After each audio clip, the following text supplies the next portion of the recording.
తిరుపతిలో అమరావతి ఛాంపియన్షిప్ రాష్ట్ర స్థాయి క్రీడా పోటీలు ప్రారంభం కాబోతున్నాయి.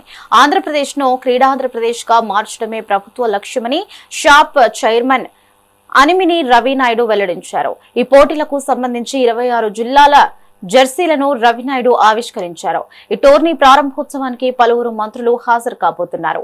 ఈ పోటీలో గెలిచిన వారికి విజయవాడలో విజేతలకు నగదు బహుమతులు అందజేయబోతున్నారు.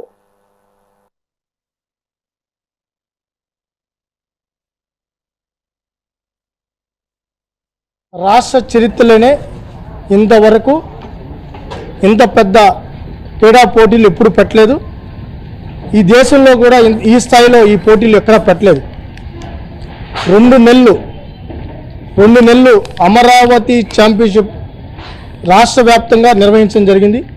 175 నియోజకవర్గాల్లో 15 నుంచి నిర్వహించడం, దాంట్లో 2,07,000 మంది పైగా క్రీడాకారులు, 2,07,498 మంది క్రీడాకారులు పోటీ పడారు. అక్కడ పోటీపడి 83,650 మంది డిస్ట్రిక్ట్ లెవెల్లో పోటీ పడడం జరిగింది. ఆగస్టు 6 నుంచి 15వ తేదీ వరకు అవి నిర్వహించడం జరిగింది. 83,650 మందిలో పోటీ పడి 9,911 మంది రాష్ట్ర స్థాయి పోటీలకు ఎంపిక కాబడ్డారు. రేపు అనగా 24 నుంచి 27 వరకు ఈ 9,911 మంది క్రీడాకారులు ఇక్కడ వాళ్ళకి సంబంధించి 12 డిసిప్లిన్స్లో అంటే 12 క్రీడా పోటీల్లో వాళ్ళు పాల్గొనబోతున్నారు. రాష్ట్ర చరిత్ర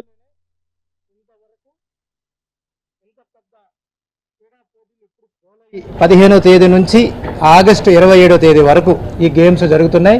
ఇప్పుడు రాష్ట్ర స్థాయి క్రీడలు అనేవి సుమారు 9,911 మంది క్రీడాకారులు ఈ రోజు పాల్గొంటున్నారు. ఇందులో వాళ్ళతో వచ్చిన వాళ్ళు మన నెక్స్ట్ స్పోర్ట్స్ పర్సన్స్, మిగతా ఎవరైతే వాళ్ళ కోచ్లు అందరు కలిపి 14,000 మంది ఈరోజు ఇక్కడికి రావడం జరిగింది. వివిధ యూనివర్సిటీలు, కాలేజెస్ కూడా వాళ్ళకి అకామిడేషన్ కల్పించడం జరిగింది. వాళ్ళకి 24వ తేదీ నుంచి రేపటి నుంచి 27వ తేదీ వరకు 12 క్రీడల్లో అండర్ 17, అండర్ 23 సంబంధించి బాలికల ప్రత్యేక విభాగాల్లో కూడా ఈ 12 క్రీడల్లో కూడా ఈ స్పోర్ట్స్ అండ్ గేమ్స్ అనేవి కండక్ట్ చేయడం అనేది జరుగుతుంది. ఇది చాలా బృహత్తరమైన కార్యక్రమం. జూలై